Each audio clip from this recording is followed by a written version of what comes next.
Vous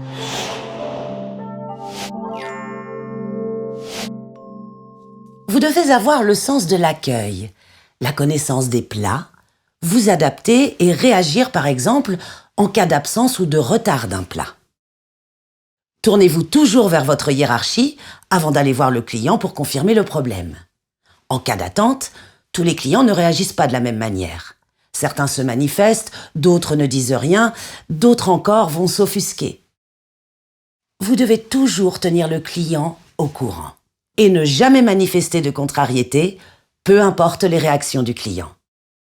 Vous devez toujours être bienveillant avec le client. Par exemple, si son verre est vide, on le remplit.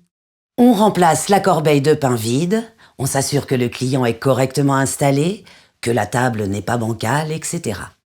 Vous devez savoir débarrasser une table selon les normes de sécurité en vigueur et au moment opportun, en respectant la préséance, dame en premier, et du bon côté, celui qui ne gêne pas le client.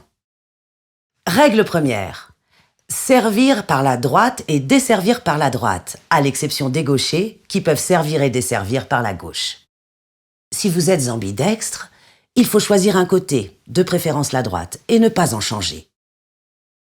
Vous devez traiter ou faire traiter les réclamations, les remarques des clients durant la prestation.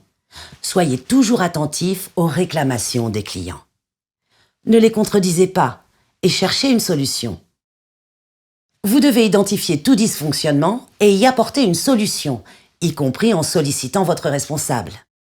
Si malgré la validation des plats lors de la commande, il y a une erreur, ce n'est jamais la faute du client. Vous devez toujours vous excuser platement. Il en est de même pour les accidents. On trouve une solution rapidement. Par exemple, si le vêtement d'un client est taché par la faute du serveur, on propose immédiatement les prestations de pressing. Vous devez savoir anticiper les demandes des clients, remplir la corbeille de pain, la carafe d'eau, etc.